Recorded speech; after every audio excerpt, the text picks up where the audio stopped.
This episode of the Devinwade Show is brought to you by Ace the Engineer, the only other audio engineer I trust to mix the Devinwade Show. If you want your stuff to sound professional, make sure to hit up Ace the Engineer, unless he's with like Beyonce or Patti LaBelle or some shit like that at the moment. Follow Ace the Engineer on IG at Ace the Engineer.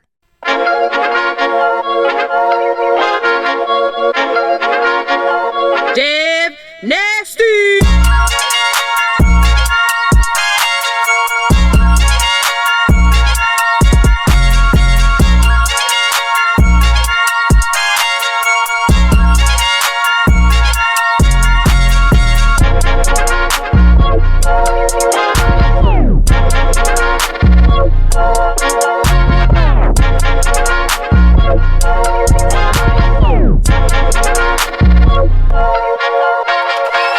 What up, what up, what up? Welcome to an all-new episode of the Devinwade Show. I am your host, Dev Nasty, a.k.a. Dangerous Dev Nasty, a.k.a. Choke Your Mama, a.k.a. Choke Your Papa, a.k.a. Dominican Dev Nasty. You know what I mean?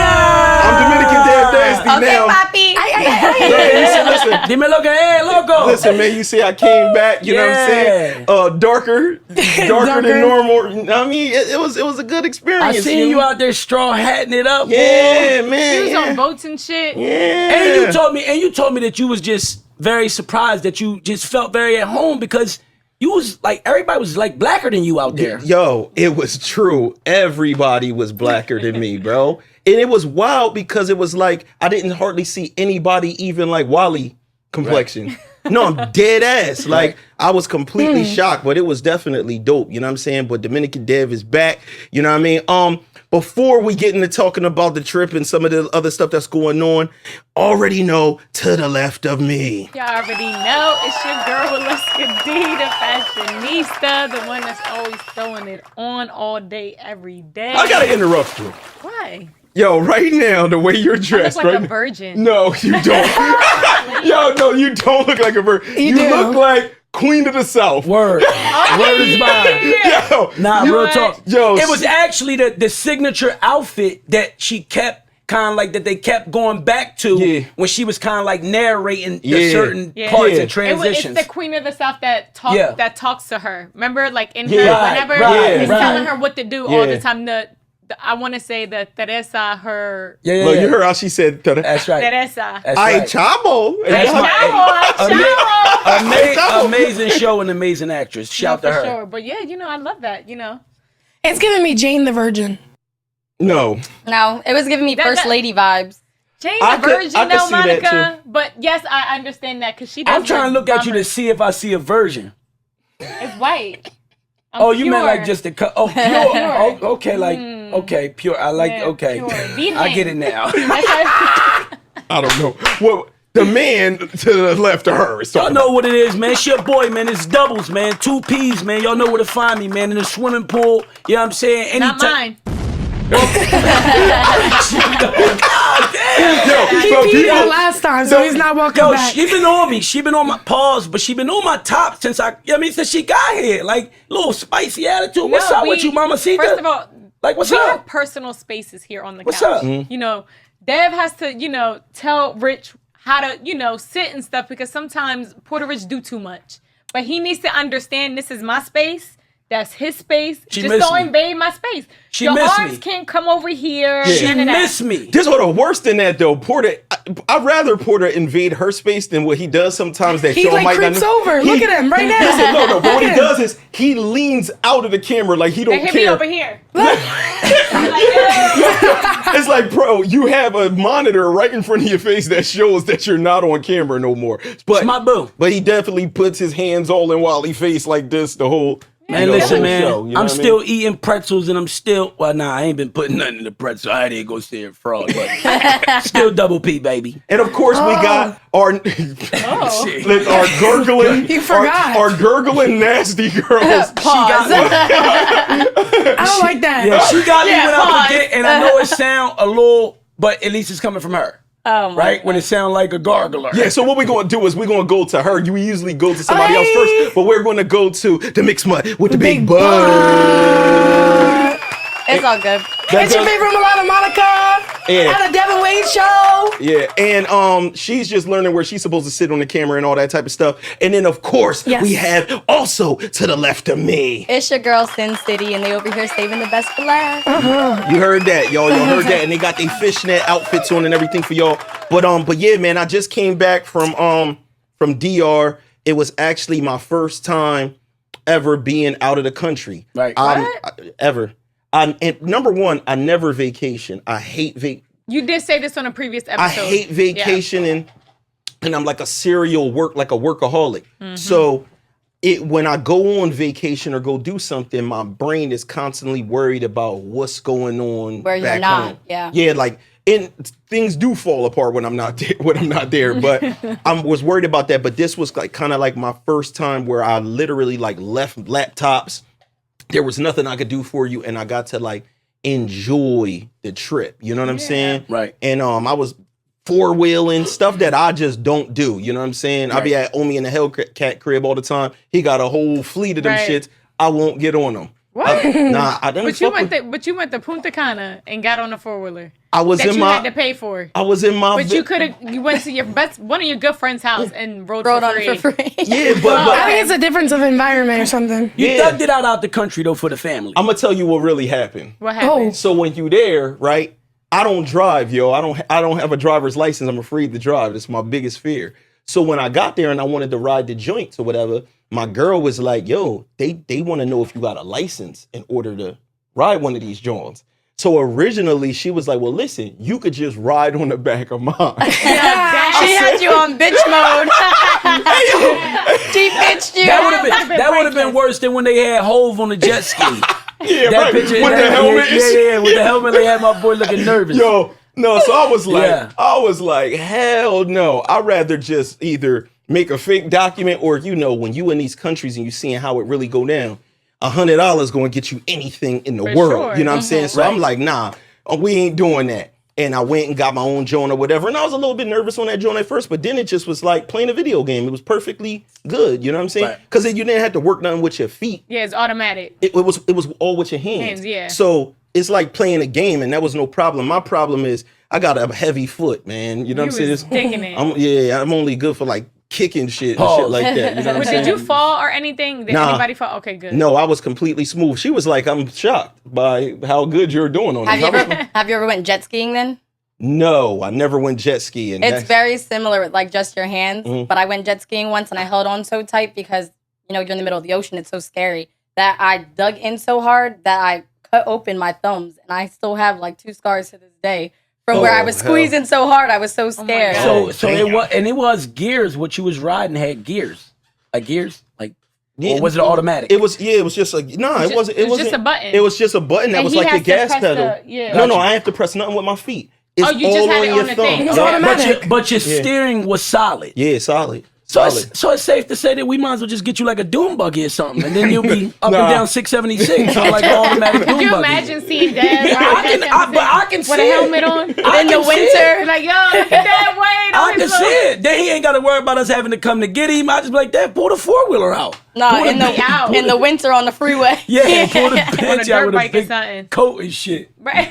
Yeah, that would be completely crazy. You deserve that vacation though. Nah, you did. And I just to mention real quick, because I seen it online. I just want to throw that out there. It's really like stood out to me when you mentioned when when we spoke on the phone when you got back and you told me like, Rich, just explain to me like, yo, I was really like, like the darkest person there. Like everybody, it was so many like people, like it was way blacker than me. It was crazy. They didn't speak a lick of English. Things of that nature. And it was crazy because I just seen like the clip from like Fat Joe where Fat Joe was kind of like speaking on just like hip hop, Latin music, salsa, merengue, a lot of stuff, and he was just saying how so much stuff stems from Africa. Oh, 100%. Stems from African music. Even like he was just talking about cultures, Latinos. A lot of Latinos descend from African. Yeah. I mean, the culture is more heavy Afrocentric than our American African American. Like, it's way more actually. You know what I'm saying? Because mainly probably the environment to the islands, things like that, being closer to what it was, back home. So, and we in these islands, especially like the Dominican Republic, right? even in the Caribbean as a whole, you know, a lot of slaves, they were all stopping points, you know, and people don't realize, like, you know, a lot of slaves were brought to those countries. I mean, those islands. And also, you know, they're adapting to whatever they were taught in those moments. So, like, if, you know, for example, in Haiti, you know, they speak French, they speak Creole, you know, but then right over the border, there's just a line that separates, they speak Spanish. Well, that got to do with countries coming in, taking over part. And before, this ain't what we're talking about, obviously. It's just a little recap. But I do want to say this. What I walked away from with this trip was a newfound appreciation for my life and almost like everybody's life and situation here. Yeah. We from the hood. We from Camden. We from a messed up environment, whatever you want to call it. Yo, I'm sure a lot of you have already traveled, but I was new to this. It's one thing to see stuff on TV. We ain't have it as bad as these people. Yeah. When I actually had not depression, but a kind of like on my towards my last 2 days, it was kind of like a weird feeling to me because when I did go on that excursion out riding, that's where you ride through the neighborhoods and stuff like that. Right. And you see people, and it was Haitian people as well and stuff like that, and the living conditions of these people begging for $1, running through mud puddles, muddy as hell, for $1. Right. And they told us when we was on the trip, like, listen, do not stop for the people asking for dollars. You will get stuck. They will not be able to, we will not be able to get you. They will surround your car, or your bike or whatever, and you won't be able to move no matter what. Right. So don't do it until we get to this certain point. It's like a rest stop type of thing. And when you get there, if you want to walk out of that and take care of the people, you can. So obviously seeing all that, I'm like, yeah, I want to do that. It's little kids. Go out there and to see handing them the $1, how everything turned, how almost like vicious these little kids became over this money. Right. It was sad for me to see it. Little girls, because you have people in America beg you for money, but there's usually an adult. Yeah. You don't usually have kids crying, $1, please, $1, please. Right. Like, it was crazy watching them do that. And then I'm handing out money, and then another kid run by and snatch it out the other one's hand. And then that baby's crying, and then they're like fighting. And I'm trying to tell them, like, everybody I'm gonna give everybody money, but they're just wilding. They didn't want to hear that. They were survival mode. Correct. And to see people in that survival mode, see what their living condition is, it's blazing hot. They're living in these things that look like somebody's old shack that, you know, like shed in their backyard or something like that. And it really put things into perspective to when I went back onto the resort. Yeah. I started thinking about how nice the people were. And the whole time, I'm just a big tipper, always was a big tipper, even when I was poor. I was a big tipper. In a strip club too? No, I didn't go to a strip club. Oh, I'm just checking. Nah, I wasn't a strip club. Just Look, checking you see how Porter, Porter thinking about what other stuff in the Dominican Republic. I ain't see none of that. Hey, when I hear big tippers, I gotta check where he was tipping at. No, but just anywhere. But when I see people in these establishments, you know, if you've paid $8,000 to go on your little resort trip and it's all inclusive, people feel like, I'm not tipping nothing. Yeah. So I see a lot of people like not tipping the bartenders, not tipping people that's, you know, towel guy, whoever. Yeah. And I start thinking in my head, like, what do they really feel about us being in this, you know, in this country? Look at using it as I'm just sightseeing in your neighborhood. The clothes you got on, the jewelry you got on, they know that right through those couple trees and that fence, it's endless food in there, air conditioning in there, people just swimming, cable TV, right through there, and we're out here starving. Right. And it really made me even turn up a little bit more with giving to the people that was there helping with service and everything like that, because I know that they eventually go home. to something that looks more very similar. Like and that. And you got to understand, too, there's people that come from Haiti and that come from far in the island, right? And it might not be like 20 hours far, but like 5 hours from their family, and they make their money, and then they go back home. And this is at any resort in any, Caribbean island. A lot of these people come in and stay there for 3, 4, 5 months to, generate money and then go back to, their island or country or wherever they live to, provide for their family. So, when you're not tipping these people, this is their livelihood at the end of the day. They're probably not getting paid the best, and that's what I would assume, you know what I mean? And I do know that it's a gift and a curse because it's like, hey, it is a lot of opportunity for them to have that job as a blessing as well. But I just know that we live in a land of excess. We talk about that. Right. So I already know that I'm living good for a person here.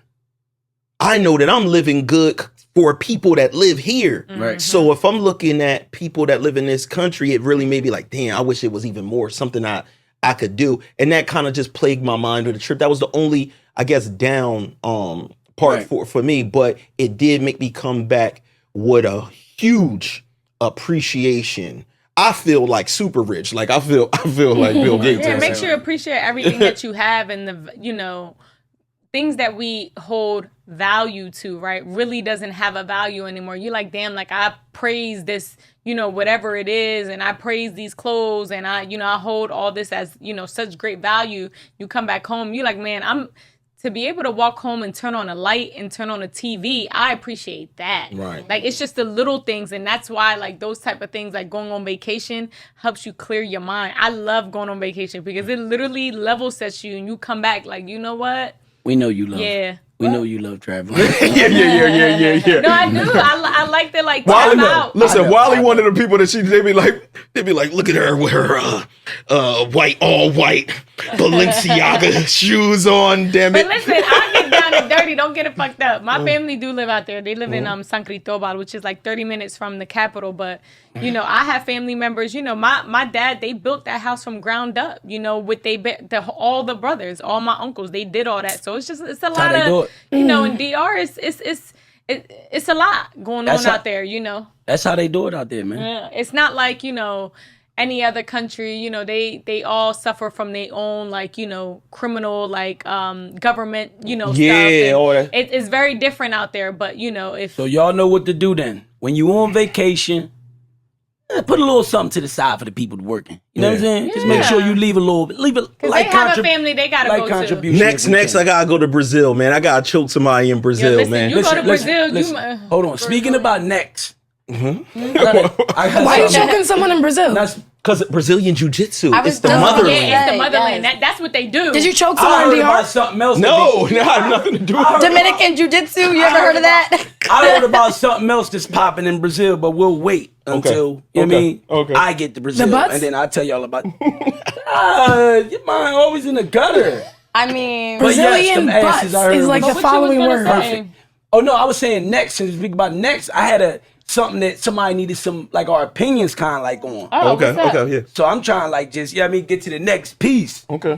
But my homie. Go ahead. I know. Yeah. The way he did it, he said next piece. And then he had his arm kind of like a meat.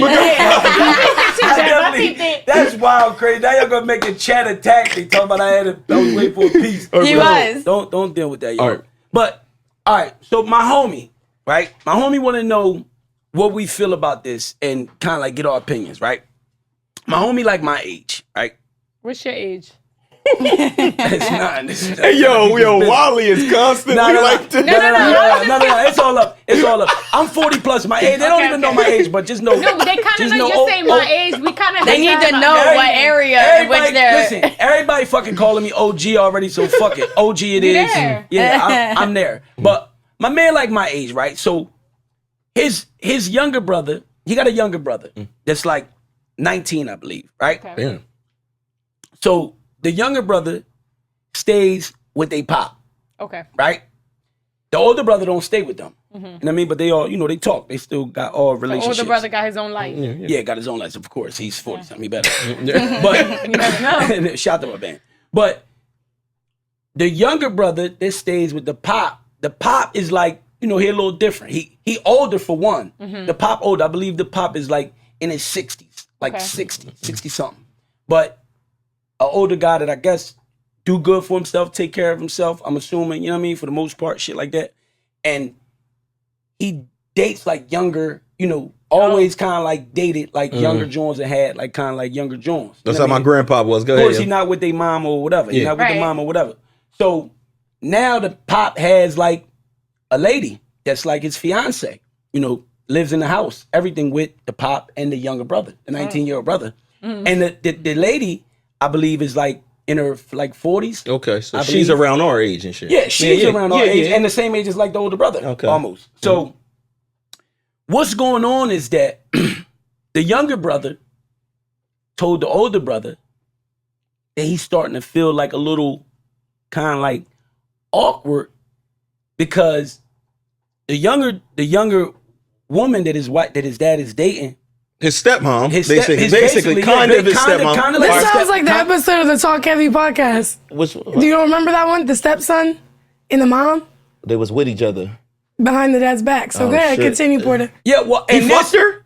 Well, no. I was like, get to it. None of that has happened. Okay. None of that has happened. All right, get to it. Around her. But the older brother said that he's talking to the younger brother. It's been an ongoing thing where like she already kind of like, I guess, dressed like somewhat a little provocative. Okay. You know what I'm saying? A provocative dresser, trying like a sexy. And then sometimes I think the younger brother explained to the older brother that he felt like when dad wasn't home and whenever him and the lady kind of like in the crib by themselves, it was more noticeable that it was almost like less clothing and things like that. Like the clothes kept getting like skimpier.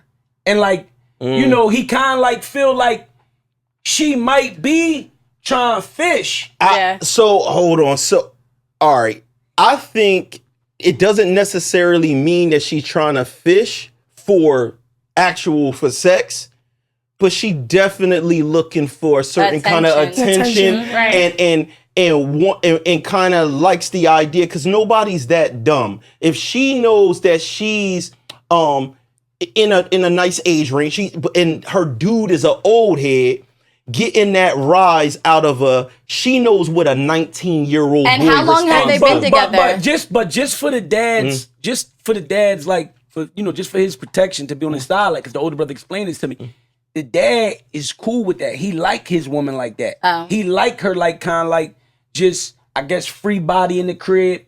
Know what I'm saying? Doing whatever like and. He kind of like knows, it don't matter. He kind of like knows that his son live. It don't matter. So what's the help that he need? Like, what does he need? Is he saying what she's doing? The question is what she's doing is wrong, or what's the issue with the son? He wants to see she out of pocket. Probably like should he confront his dad about it or confront not the step. That's what the big brother wanted to know. Like, what are the options? What do we think? But when he walks out, if he's not into it, why don't he be like, "Whoa, chill, put some clothes on"? So the problem is the woman knows what she's doing, right? Yeah, she's putting him in an awkward thing. Whether the dad allows it or not, a woman's morals is their morals. Right. So it don't matter what he allows. She should be like, no, I'm not going to walk around the crib like this. Especially, what's crazy about this, and don't take this wrong and try to bend it and twist it, you know how people do.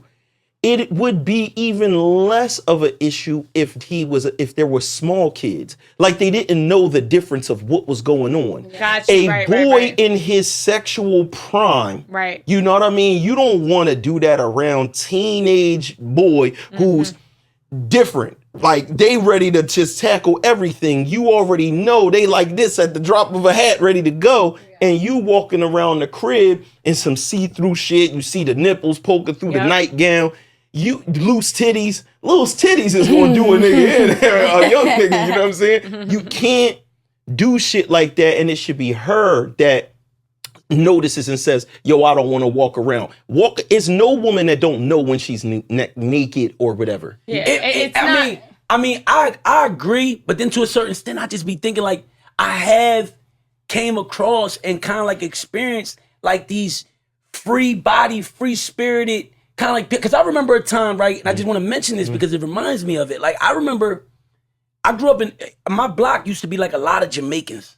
My city, Pierce, shout out to all the Jamaicans. Shout out to all the rude speaking boys. of which, Shout out to Larry. Shout out to all the Jamaicans. I'll be in Jamaica in 2 weeks. Shout out. Yeah, shout out to Sin going in 2 weeks. Take care of original rude boy style. Whoa, what does that mean? Whoa, what does that mean? They gonna take care of it. Rude boy is cool shit. Yard. He's trying to set me up when I get to Jamaica. They're gonna be like, I'm not waiting at my gate. Listen, it reminds me of like, right?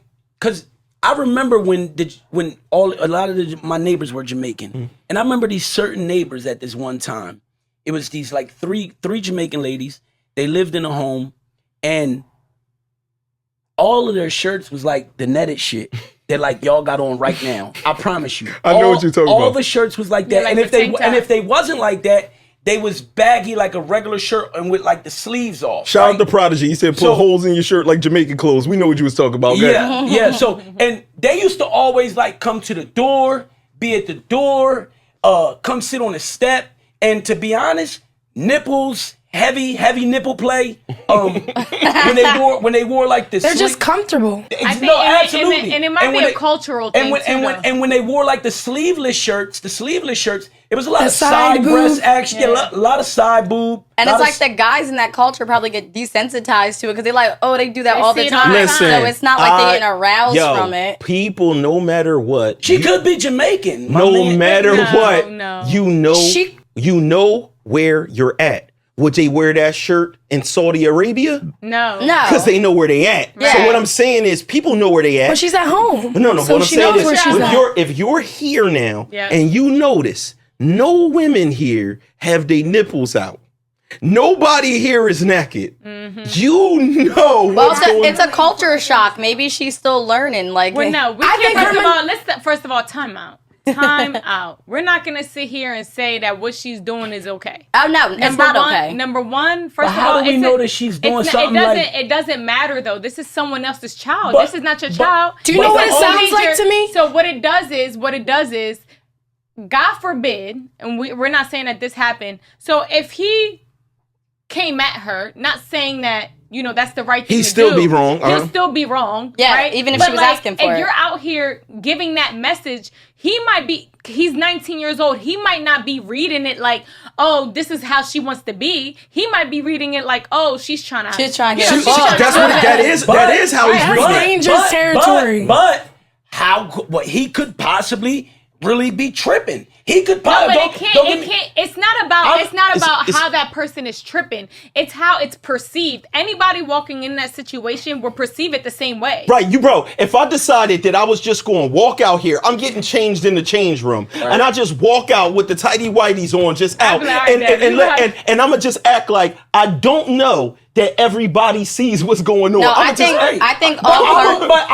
I don't know if she's walking around in like panties and shit. I'm just thinking maybe like listen, when he said like skimpy down and then all it get parts of the party I'm thinking is like wrong. booty shorts. But it don't matter though. But she's a grown woman. I don't agree with what she's doing. Yeah, it's but not. it sounds like the situation's like when you're at school and you wear like a spaghetti strap and everyone's like, oh my gosh, she's showing her shoulders and everything, and you get in trouble for wearing spaghetti straps because the boys are getting distracted. Right. So they can see your bra strap. That's light though. This is obvious. But clearly she's wearing this is in a household. There's no dress code.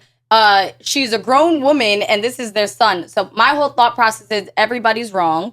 There's no way a grown man. Everybody's wrong. No, everybody's wrong. Because as her partner, why are you dressing like this when I got my son in the house? Some older guys are weird though. Okay, but they say he like it. Well, if he like that, we gonna like that in private. Okay. But my question is, does he know that she's doing it around her son? Yes, he knows because he knows she dressed like that 24/7, and he know his son live with her. So this is the thing. If she dresses provocative, he probably like the type that's like raising his son, like, yo, son. You don't gotta have a fat ass like this. Yeah. When later on, they be talking like that. As a woman, just saying, some guys. I blame the man. I really blame the man. Some guys be on it like almost like a little pimpish with it. Like but it's not. It's if the son is feeling uncomfortable, clearly he don't think it's right. Well, So I don't at even the- think he said he uncomfortable. He just No, feel but like if he's No, you feeling like- just said he was you said uncomfortable. he was- You he said felt he felt awkward. uncomfortable. You said he felt awkward. Awkward is I uncomfortable. thought he meant like he just felt like she was trying. If like she he's may reading be it trying wrong, something. Bro, if there's he's no- reading it wrong and he's feeling a certain type of way, he should just be like, "Yo, put some clothes I on gotta or stay ask in if his he room." feel like if he felt No, like, bro. If he said awkward, Awkward, if any, that's there's uncomfortable. no human being. yeah, awkward was what I used. Yeah, no Awkward. human being would feel comfortable with their dad's girl trying to fuck them. They're going to. That's no human. You have to be fucking a psycho or something. You know what's is even it more uncomfortable, awkward? or is Having it the like- conversation is with it your dad. Is it uncomfortable, or is it like forbidden tension?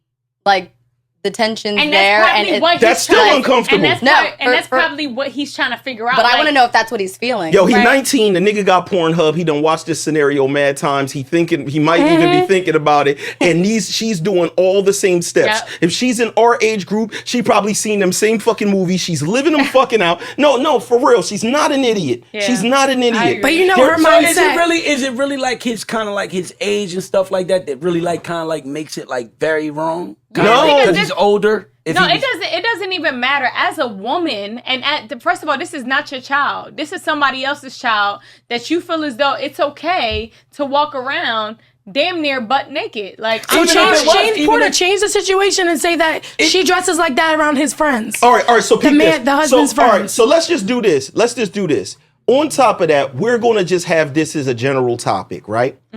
Can you, and I want the people in the audience too, because we got this subject and we could come back to our final thoughts on this, but can you date someone that dresses provocative in general? And I'm talking about in public. When y'all go to the mall, they got shit on that's see-through. Would you let your woman wear clear t-shirts where the nipples show, not even the shape of them? I'm talking about that. You know, they got those shirts down where they're just clear, and you mesh. see the straight Not nipples. the shirt clear. And- It's sheer. Clear. and kind of like and I would like to hear people's opinion on like just like because it's a thing. I've seen the topic where people kind of like go back and forth about this. Like if a woman chooses to dress provocative, sexy like that, little cheek is showing, little cleavage, little Cleveland Browns, and is she really like fucking heavy? Does that It doesn't mean mean, no, it doesn't mean that they're fucking. it but doesn't a lot of necessarily people, mean but that. you got a lot of people that reference that with that. They feel like Yeah, that. but we They know, feel like we know, they- but we that's not already the- know they're like that. a woman offering something because they No. There's certain like women dressing that just sexy. there's just certain women that just like to be like that. That's They how want to they express feel. their agree. femininity. which is okay, but I feel like as women too, we read the room as well. They Like, also- you gotta know where you're at and what you're doing. I mean, and back to what you were saying in regards to like, would you allow your partner? That's the conversation you gotta have with your partner. If your partner is okay with you dressing like that and y'all together and he's letting y'all do you, then let them be in their world. But if it's a situation where like there's one party that disagrees, like you have to kind of like, figure it Adapt. out. I ain't Adapt. gonna hold you. I struggle with that. I kind of like struggle with that myself, and I ain't got no problem saying. They it. also Like, reference that with insecurity, like they say the man isn't secure. No, why can't it be that the woman is insecure? You insecure. You the motherfucker that need to be seen in a certain type of way. Right. Because you're not a fucking idiot. Right. If I go to the gym and I work out for months and I look a certain way, I know what I'm doing when I post that picture with my shirt off. Right. I'm showing everybody this what it results. looked like underneath here. There's something that you're presenting to Right. people. And- So when a woman does that and you trying to go to the grocery store and a motherfucker want to throw on, sometimes I've seen some of the craziest shit. So for example, right, the new pants, the pants. The pants that go through your butt crack. Oh, they look yeah, like they a got dozen of slits in the eggs, back. like a carton of eggs. Yeah, it has The the carton of slits in egg the back. tights. Right. So I'm not telling people not to wear those pants. What I'm saying is don't act like you don't know what people are looking at. Don't do that. They're literally called the booty leggings on Amazon. So those Johns basically what they look like is a person's skin turned into this material. Right. Because the cheeks is just wavy, just as wavy as they was. Like, you walking around a grocery store, you know niggas is going to look, and for a lot of men, it causes issues because off top, when you walking down that aisle with your girl Porter and she got them Jones on, and a couple niggas walk by, especially in a crowd. Yeah. If 4 of them together, that's when niggas got more heart. Yeah, but y'all gotta stop that too though anyway, because that's the thing. Like, guys will be with their girl, right? And then I think it's natural. If I'm with my girl and I'm walking by a bunch of guys, I know y'all gonna look at her ass. One of y'all might, if we get past y'all might double back, look at her ass. I'm not like her surveillance camera. I know it's natural for a guy, and I think guys do that. Like, 100%. and all that other shit. But I was going to tell Monica, like, Monica, it's not really like the insecure thing, because I know for me, I had a kind of like an issue with that. I dated somebody like that who I loved to death, you know, and they just, you know, that was their thing. They was super sexy, sometimes a little provocative, little ass cheek hanging out the skirt. It was their prerogative. Shit like that. And for me, it was always, you know, and I talk about, y'all know I talk about sharing a lot. How, like, you know, that ain't really like my thing. You know what I'm saying? Like, you know, even, you know, younger days, maybe, possibly here and there, but it ain't really my thing, you know? And it reminds me of that, because I feel like if your ass out all day, like consistently a lot, like you just out in the streets and every jean shorts is got the ass cheeks all out, they up your ass, and your titties and shit is always out. I just feel like, no, this is just me. It's my opinion. It's my life. I'm just telling you, everybody got different lives and how they live their life and what they like and what they appreciate and what they don't. And for me, I feel like when we get home, by the time we get home and get naked, if this is you, I feel like the ass, like everybody's seen the ass. we was looking at it all day. Yeah, no, seriously. I feel like it's nothing exclusive about this ass. You know what's crazy? For me, you know what's crazy about this? Because y'all know I'm a big fan of Alicia Keys. Yeah, shout to and Alicia I've been Keys. listening to her Alicia Audible. Bricks. Okay. I've been see, I can never get serious because he always got something to say. Go ahead, Wally. I was listening to her Audible, and her book came out a while ago, but I was just, you know, I've been listening to it lately, and she made a good point when it came to women, right? And you know, we're the only, I'm not gonna say we're the only gender, but for the most part, I don't want to, you know, say it's gets not like that for complicated. me. It could get, there is a gray area. Yeah. But I would say women, we're most critiqued on our physical appearance. That's it. Not like how educated we are, not how our brain works. It's all physical. And the reason why she said that, and she was just based off of the industry that she's in, you know, we get critiqued off of just how we look on a day-to-day. Oh, she came out and she ain't have no makeup on, or she looked like this, or she looked like that. That happens all the time. So I'm saying this to say that there might be women out there that have that in their mind, like, yo, I need to be more provocative. Or hold themselves to a certain standard based on the outside view. Exactly. Look at that. You know, listen, I took all that information in, but I definitely disagree with I definitely disagree with the part where the women are more, what that would be is like body shame. No, not body shame. But like in general appearance, because niggas definitely get attacked about their haircut, their height, their like just shit that you can't. That's true. Sure. But like things like height and shit like that is shit a nigga can't even help. But you could get a job for the fruits of like how hard you work or how this. Like for us, it's all about like, yeah, she has the credentials, but she looks too urban or she looks too whatever. She doesn't match the profile. And it can happen on both parties. The black man got to deal with that on every. Like, I feel like Wally's not trying to take away from the men. She's just trying to bring light. I understand. I just want women as a whole. Listen, when we pod, you know, we always got to make sure that we say our piece so it never sounds like we're agreeing with something we don't agree with. Right. So I'm always going to chime in and say something if I say like, hold on, that ain't true. I think that men's body shaming is just overlooked. Like, toughen up, niggas, just take it. Right, we don't like go short. back under that. We don't like short niggas.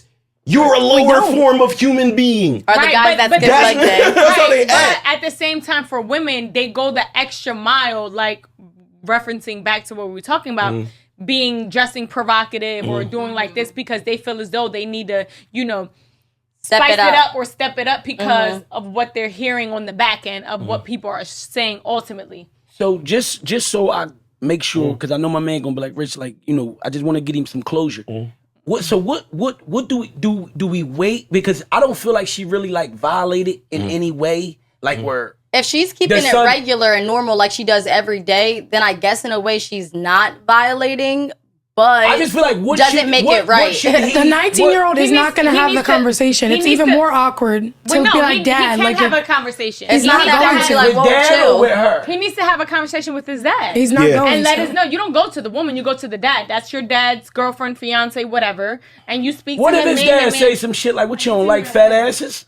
I mean, I like fat asses, just not your fat ass. I'm trying to think of what dad. Yeah, but dog, if his dad says that at that point, it's like, well, who is this woman to you? Right. If you're telling me I don't like fat, like, why would I want your girl's fat ass? If I don't want my homie girl fat ass, why want my father's? I don't want my pops. Like, you're telling me if you marry this woman, she's my motherfucking mom, and you want me to want her fat ass? Come on, my nigga. But on the other end, this nigga isn't 15. Right. He's 19. Yeah. And at the end of the day, if it's bothering him that much, and he need to bust that move, he's an adult. I'm not saying that you throw your kids. I agree. Bust the move. Nigga, you grown. Get your own spot. You can't. Nah. I just heard bust. And I'm not saying for him to put a kid, because we already talked about how kids ain't really ready to be on their own at 19 and stuff like that. But I moved out when I was 18. You ready? I moved out when I was 18, and now I'm a homeowner, and I never went back since then. But that's I moved out when I was 18. But if you told your whole story of your journey, it's not as simple. It's not easy. It was a very hard journey. It's nowhere near as simple as I moved out at 18 and I'm a homeowner. There's other people involved. You have a partner. You can't do that. I've worked my butt off since I was 15 because I had a partner. It was a plus, but I've also done it by myself. But what I'm saying is, I did it by myself. What I'm saying is, it's a big plus. It's a big plus with all of us. If you have a partner that is with you, is different. And we're talking about this dude moving out of his house. I don't know what his situation is.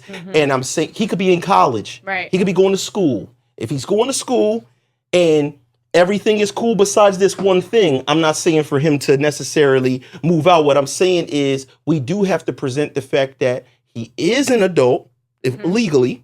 Right. It is his dad's domain. And if they live a certain way in that house, he does have choices to make. So he might have to say, I'm going to eat this to stay at home with my father while I get my things together. I think he should eat it. But I'm not saying jump ship straight away, just move out. I'm saying maybe if she walks around you like that, makes you uncomfortable, yo, chill, put some clothes on, she continues to do it. Yo, Pops, shorty making me uncomfortable.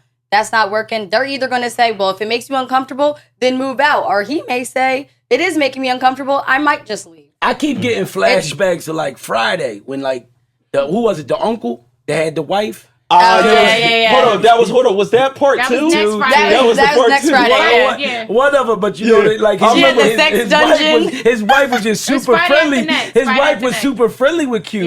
Yeah, I mean, she was just like a big freakazoid. Yeah, but like, you got she ain't never hump on him though. Right, but it don't matter though. It's just like if the kid, but she would have.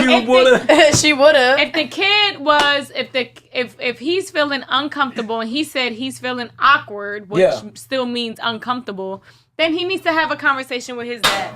That's what the conclusion. Go talk to your father. Tell your father that you feel uncomfortable, and then from there, you figure out what the decisions y'all gonna do moving forward. And that's that. Next. Damn. Drop the mic. She just went closure. All right, check this out, y'all. We was talking about me going to Dominican Republic. We was talking about me seeing how dark the people are there and all of this type of stuff. And you know, it's so much colorism. There's so much stuff in this world. It's a lot of shit. Colorism in your family chat. Remember? Yeah. We talked about that. Shout to all the Dominicans. But our colorism is just we like to talk shit or whatever like that. Our shit is all in fun. But what I wanted to know, and this is a real question that I want people to really think about the answer before they just jump off in the comments and say, hell yeah, or hell no, or whatever. Do racial slurs truly bother you? Do they really bother you? So I know in life, sometimes there's things that we fight for off of principle, right? Because we know something is wrong. Right. We know that a person is trying to disrespect us. Yeah. But does the actual words actually bother y'all? I don't. Okay, so me personally, I'm biracial, so I've been on both ends of the spectrum. You know what I mean? I was always too black for the white kids, too white for the black folks. So it's like I could never get away with anything, whatever. But more, okay, I'm just going to say no, it doesn't really bother me. I feel like it's the power that's behind it. And if you're saying it and the intent behind it, I think the word doesn't mean anything to me unless you're putting the power behind it to intentionally hurt me. Then I'm going to get offended.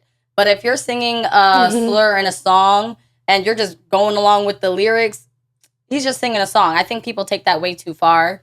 You know what I mean? Yeah. They're just singing the lyrics. They're a fan. They're singing the words. But if you're saying it at me in a way to disrespect me, or you saying it to hurt my feelings, it's the power behind it. It's not the word. So when you say that's kind of my question a little bit too, because when you say the power behind it, so you mean when you say power, you really mean intent? Yeah.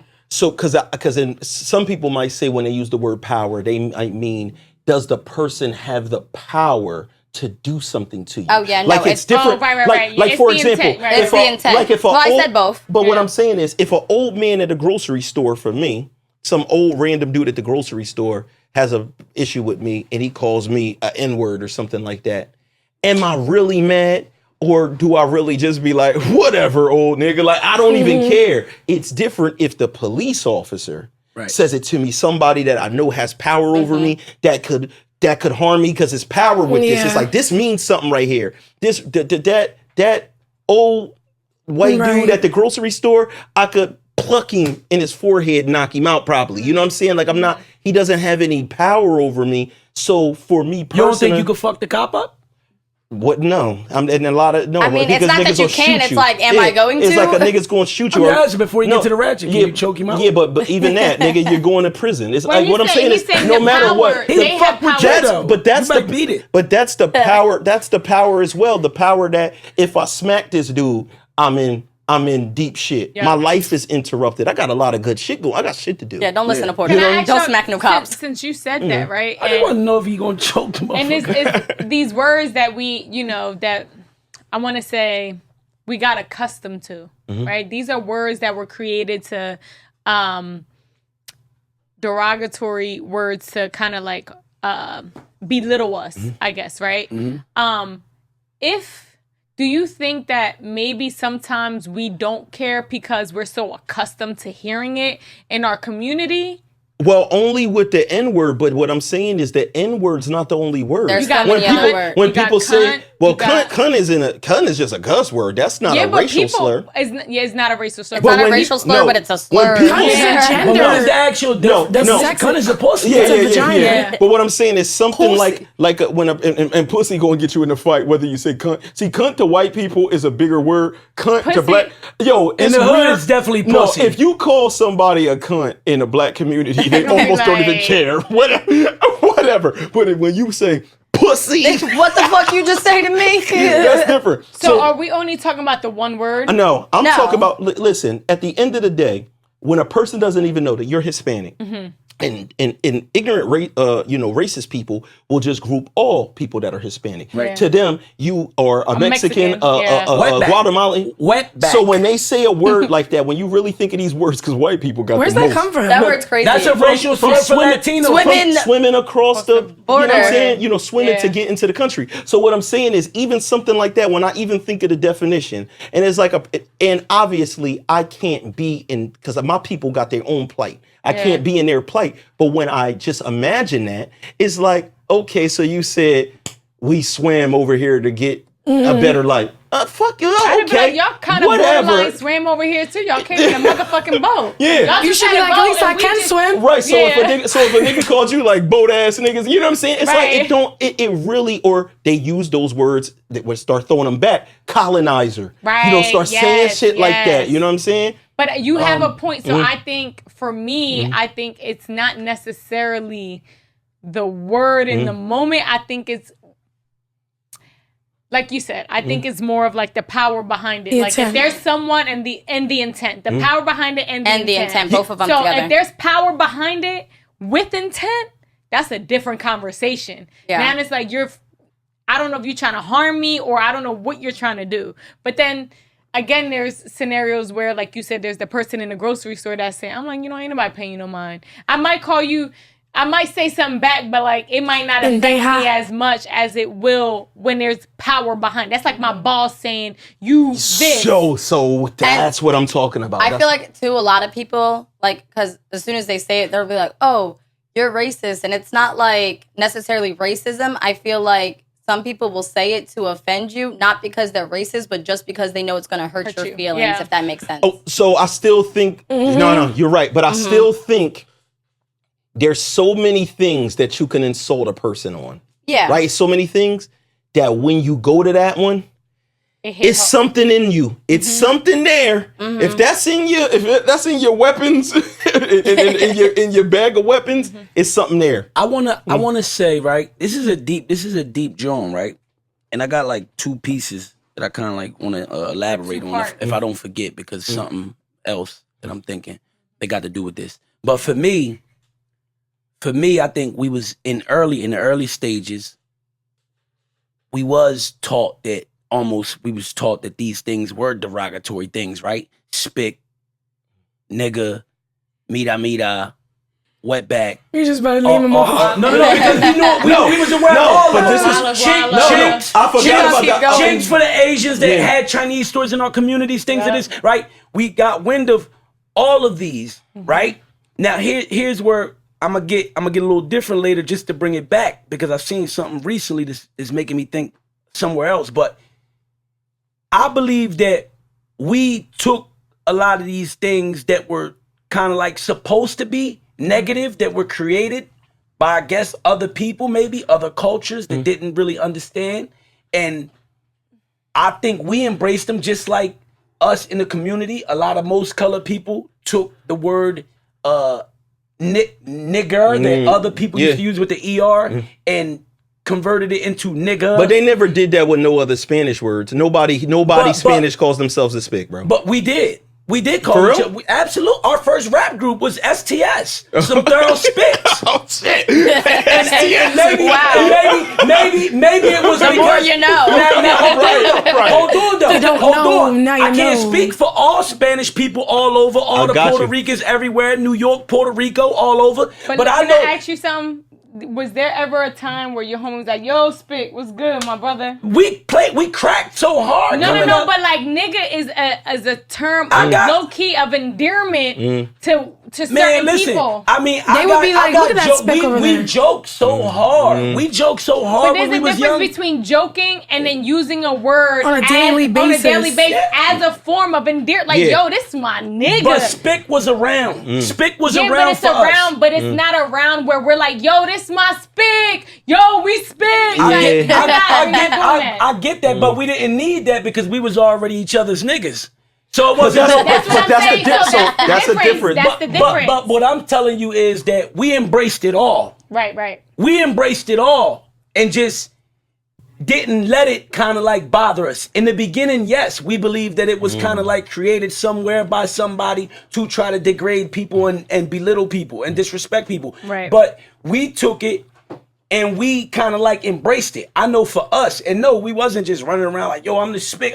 But yes, we did have a rap group with it. My homies used to be like, yo, Spick and Span. It used to be like jokes with it, shit like that, and what I wanted to say, why I wanted to say I had two pieces to it, right? Because I felt like we embraced it because we took it and kind of like converted it into our own thing where it wasn't like, harmful. And it was a thing of endearment or just us to like crack on each other, joke type time. You know what I mean? When we on that type time. But My question is now that I kind of like want to present to everybody, right? Because I seen something the other day, and I want to know, was that a mistake for us?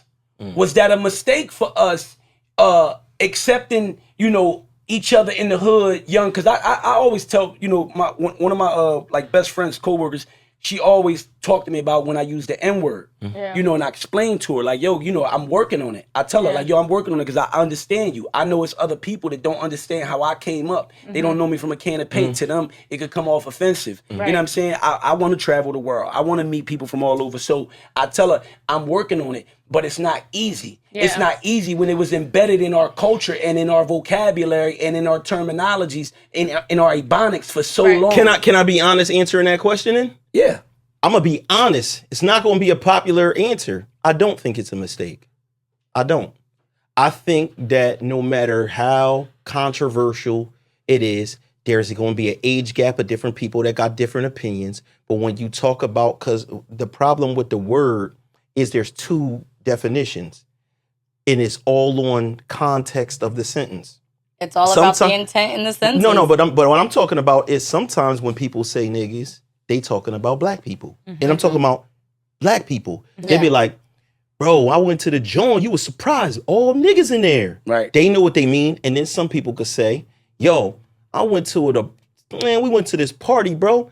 It wasn't no chicks, it was all niggas in there. And that's where niggas meant just men. In general. Right. And when somebody say something like something bad happened at the joint, you know we was in the hood, nigga shit. We know what we talking about. Or they just came out the restaurant, a bad experience, and they like, man, them niggas had me fucked up. Yeah, so that just means everybody had me messed up. Yeah, so, Dev has a point. The word nigga has so many different definitions. And when you're in the environment, you know how to read it. But from two standpoints, in one sentence, it just means man. Yep. So it literally means man. So when you say something, you could literally say, yo, I'm telling you, bro, my white niggas that I chill with out motherfucking Paulsboro. Right. Yeah. And people know you talking about your white boys. If you say, yo, you know the Chinese nigga from 5th Street, bro? He crazy. You know what he talking about. And then there's the word niggas that are the people who were brought on boats, went through all of this shit for 400 years, persevered, still became everything that we are today, fought for our freedom, are in the building, are the most influential people in the world when it comes to motherfucking sports, fashion, music, all of that shit. And then in that case, people sit there and be like, I'm a nigga, bro. I'm a real nigga. And you gotta be able to read through that. And some people, if they don't have the, the wherewithal, they don't have the brain to understand that and to see that this is not something that is more complex. I'm not just an ignorant, know nothing person because I decide to say I understand and can subscribe to that word. You're not smarter than me. Yeah. I'm telling you there's a perspective and I understand it from different angles that you might not be seeing. You know what I'm saying? Right. And the only reason I asked, kind of like, and I wanted to get your opinion, like, do we feel like it was a mistake for us embracing that? Because I seen a piece of a comedy clip recently. I didn't get the Asian comedian's name, a dope Asian comedian, because from the comments, a lot of people like his comedy on the come up.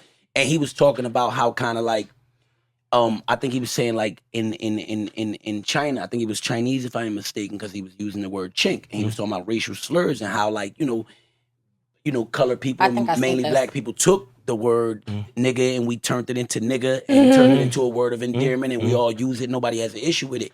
And he was just making it in comparison. He was just saying he don't think that would have worked. It won't work with like Chinese people. They won't, like, you can't go to China and walk up on people and just, be like, yo, my chink is, and he was just saying it wouldn't work because people wouldn't embrace it. Well, you know what the difference is between that? Because you got to understand where the word originated from, right? And then it's not like in Africa, they're not calling themselves niggers. Yes. It's not happening there. So it's like in China, it's not a niggers or nigga. It's something. It's an American thing. It's an American thing. People gotta understand the difference. You're saying it's more offensive in Africa? No, what I'm saying is no. It's not, the American experience is different. Whether people want to believe it or not, we are not just the African. We look different. Our upbringing is different. Our traditions are different because we've been here for 500 years. Yeah. Yes. You know what 5 centuries is? Like, come on, let's not be insane. It's just like when I talk to somebody and we're talking about, Hispanic people and one of my friends. I had to explain to one of my friends. She said, "Hey, the only thing that bothers me with black people is that y'all don't do y'all history or know y'all roots or do this." And I was like, "Whoa, what you talking about?" Right. And I was like, "Yes." I was like, a lot of people don't know their roots because they were taken, put somewhere, and stripped of it. If they spoke their language, they got beaten, killed. Yeah. What are you talking about? She was just like me, I'm Puerto Rican and I know this. And I was like, Puerto Rican? If you came to Puerto Rico in 15, let's just make up 1515, 1555, anywhere in between. Right. We got to South Carolina at the same time. Yep. How is it that that's your culture by the people who enslaved you, the Spaniard? Yep. But that's like not you saying I'm Spanish. It's like me saying I'm English. You got to that island at the exact same time that we got to this mainland. That's why somebody like my dad says, "Boy, we from South Carolina. Your roots is in the South. Right. We South Carolina. We've been there 5 centuries." When my dad is looking at it the same way a Puerto Rican person might carry their flag and be like, "We've been in Puerto Rico 500 years." My dad, like, "We've been in South Carolina 500 years. Yeah. That's where my culture, foods, everything, because at some point there's going to be a new growth of every kind of culture when they set up somewhere else. Exactly. And people don't realize, like, prior to that, we stem from somewhere else prior to that. So it's just like, yes, you came here, but we had to start all over and recreate tradition, and utilize what we had and the resources we had around us. But you had to kind of like start from the bottom because you were stripped away from what you were taught. So if we go back to our ancestry, right, you'll realize like a lot of us have either Africans, Europeans, Taino Indians, especially in Puerto Rico. So check this out. This is a big one. Taino Indians. That's like what Taino, what they are is Arawak Indians. Yep. Right? So at the end of the day, a person telling me you don't know your language is like me saying, speak Arawak. Yep. Right now. You probably don't even know nobody that can speak Arawak. That would be like me. How would I? You can't speak that. I don't know what language. You speak in the language of the people that conquered you, and I speak the language of the people that conquered us. Yes. I speak English. You speak Spanish. It's not actually that hard to understand. You know what I'm saying? But the thing is that people try to make it complicated, right? People don't want to embrace that and I don't want to say this. I really don't want to say this.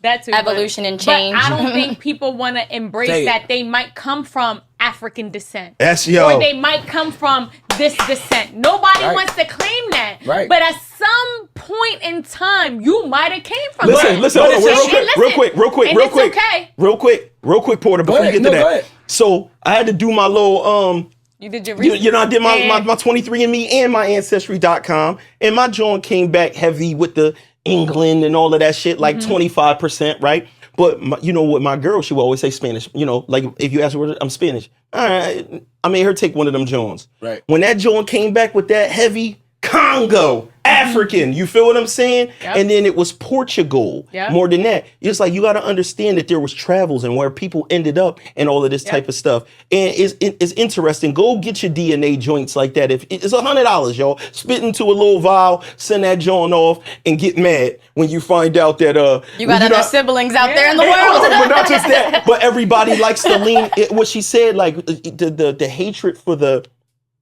African history and people is so heavy that everybody likes to claim or hold on to things like it's Cherokee in our family. Yo, take that test. It might startle you that you ain't got none. And your whole But at life. the same time, when white people say life. that, it's almost like it's like negatively, like when if a white man was just like, yeah, like I got 2% black in me, then black people would be like, but you're not. You know what I'm saying? Like they get like almost like. It's a double-edged sword. So for example, it's also a thing like this. Right now, who do we hear speaking? The mixed mutt with the big butt, Monica Mulatto. People don't like mulatto. Yo, people get mad. It does mean different things, though. Yeah, but I understand that. But the thing is, just like the word nigga, like what Porter was talking about, people taking a word and saying, you know what? Because they did that. And a lot of people call themselves something mulatto. Or you got the famous rapper whose name was really Mulatto. Mulatto, yeah, she had to change it. It's crazy you got to change it to something that says Big Lotto, but we know what it's saying. Right. That's it's a lot of, you know. It does mean from black and white, but because it was, you know, back in the day when it wasn't a thing of black and white. They use it as a derogatory. They say, so how come we can't take artist. that word and make it more casual like we did with the word nigga? Yeah, but think about it. How could you? No, we are, but what he's saying is people don't like it, so why can't they? And how you going to tell people that are something? The problem is most people that have a problem with the word is the people that ain't it. They're people that's not mixed. If all the people that are mixed are like, yo, I rock with it and I call myself something Lotto or Lenny Lotto and that. Yeah. Now, at the end of the day, even with an artist like Mulatto, taking the muh part off and leaving Lotto and it still mean that's like, is there a difference in a person like, all right, my name is Big Nig? It's like you know what it means. You know what the original word was. Unless you change it as a whole, like it doesn't matter. But really quick, so hold on, quick to go back to what you were saying in regards to like, you know, I mean, she did. She did change it to Lotto, like meaning like money. Yeah, I was gonna say Lotto could be Lotto. No, but originally she wasn't Lotto. Go ahead. Listen, Chingy was also Chinky at one time, and he changed his name. And Lotto's still sexy as fuck. Go ahead. Is she mixed? So really quick, is she mixed? Back to she is black and white. But back to what Dev was saying, like, not for nothing, like people always look at their skin color to reference, you know, what their ancestry is or anything like that. And let me tell you something. I'm Puerto Rican and Dominican, and if Dev came to a family reunion on my dad's side, he would look more like them than I do. Because they all look like him. My girl's dad is darker than me by a little bit. So people need to understand, like, you know, it's not about like your complexion or the color of your skin or anything like that. It's all about ancestry. And it's okay if you came from, you know, Nigeria or the Congo or wherever. It's okay. I'm about to do mine. You should. I'm curious. I'm about to do mine. Yeah, I know where I come from. Nah, but on some G shit. Nah, I'm just, y'all know I like to play. Polack, New Jersey, boy. Look, that's a racial slur. One of the parts of our town is a racial slur. For real. I'm from Polack, so I might really descend from some Who's type that of racist Poland. to? It might be Polish. It's crazy because Waleska. I'm in history class right now. Dead ass. Like this is history. Really quick, let's give you a history class on Camden. You know, Camden was predominantly white people. Just keep it 100. Yeah. Every time, every town like Polack was named after the Polish parts people. of the towns, parts of the town. You have Fairview where it was like all the army, naval, they call it white boy. They call it white boy. Exactly. So there's different parts of Camden. But anyway, it's, you know. Yeah, but listen, real quick, I just want to say, like, just this whole, over everything we discussed, like, we got to stop easily just being divided, man. Yeah, you know, I agree. We've been on this show for 2 years now. Mm-hmm. Right? Almost. 2 years. We're a year. And if we made a collage of clips where we talked about division, especially me, it'd be many where we could like make a remix clip, right? About division, because, and it's crazy because I don't know if this country, because I think it was this country that made the saying, united we stand, divided we fall, right? And maybe they was talking about as far as everybody just following suit with what this country wants. Right. But I like the saying, period, as far as the people. There's power in people. But as long as we continue to allow the powers that be, because I believe that us being divided benefits and empowers others. Yes. And they prefer for us to be divided in so many different ways. And we allow it with race, gender, religion, color, you know, all this stuff. We gotta stop, man. It's one race, human race, man. And I don't know. One race. I know that it's not going to stop just from us saying stuff like that. But everything Porta Rich said is 1,000,000,000%. But another thing that I want to make sure that people aren't doing. The reason why I brought up the thing about the racial slurs really bother you is I don't want nobody going around there just getting disrespected. And I never want to, and I'm a confrontational person, to be honest. But as I acquire things in life and I start doing things in life and I start thinking about what you have to lose and all of that, I hate seeing a person in a crazy messed up situation because an ignorant person of a different race decided to call them a racial slur, and then they physically assault the person, and now they're the ones in all of this trouble because them calling you the word ain't against the law. That's the craziest part with all this. And something else real quick. I want to make sure for my people, because I'm a brown skinned person. When we rap, when we do make music, when we make descriptions of ourselves, if I get on a song and I say 6 foot plus, 6'2", the brown skin, this, that, and the third, and I describe myself, it's no problem, right? If somebody that is black, like me, a female, says on there, the chocolate, this, that, and describe herself, it's not a problem. But because of the division and a lot of the things and the colorism that's going on now, it's almost made to be inappropriate for somebody light skinned to say, light skinned 5'5" fat ass. They be like, what? She said she was light skinned. You can't say you light skinned in a song. This is a real issue now in our culture and music, where a person can't even describe their own features. But it's like when you look in the mirror, am I not though? Why am I not allowed to describe what I see? Because what happens is in this thing of people feeling like people acting like they superior, and a lot of this thing that has taken place in our culture, a person saying that is now saying like, what you saying? Because you light skin, you better? And no, I'm saying I'm light skinned because I'm light skinned. Right. So that's what happens is now we got to get to that. We got to get to that point where we stop that. Back what Porter was saying. Definitely within the infighting of a person can't even describe themselves in a song and say they light skin or be cool with or promote the fact that I'm like, you know what I mean, red bone, something with the back, just like somebody get on their chocolate drop with the big fat. They just naming a flavor. Yep. We gotta chill. We can't be soldiering and fighting wars inside about anything. Can we grab the wheel and shit like that? You know what I'm saying? They call me everything coming up, man. White boy, meet out, speak. I ain't care as long as you ain't call me collect. If you call me collect, I knew you was calling from jail. And I ain't like, come on, bro. You done did some dumb shit.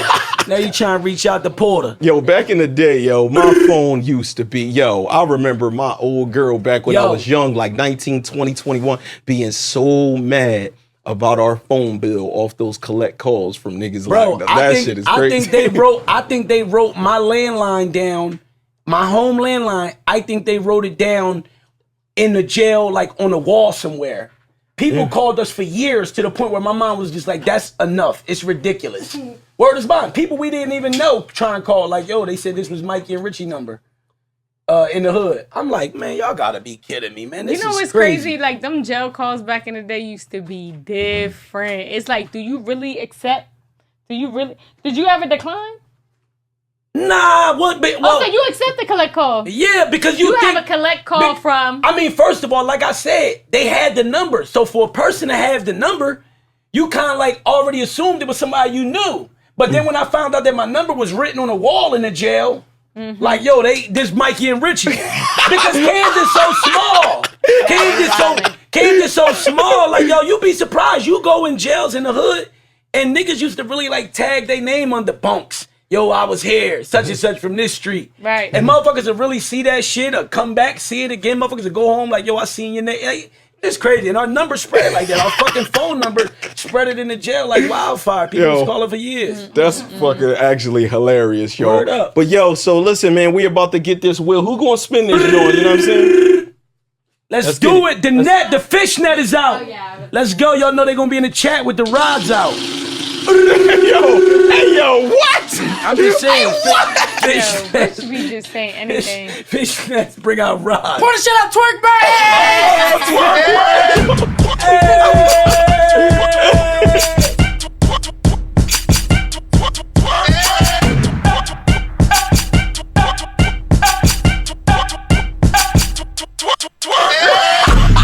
Yo, they over there. They got them joints that the onions come in. Get them bags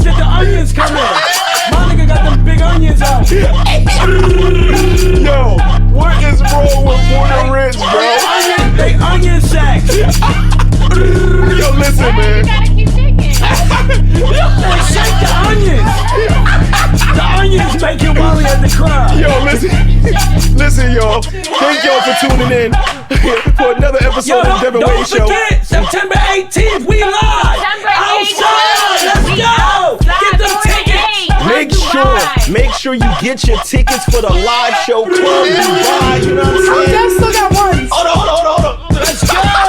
We got the NASTYGIRLZ. That don't mean y'all quit twerking. Y'all twerking while we telling y'all about this live show.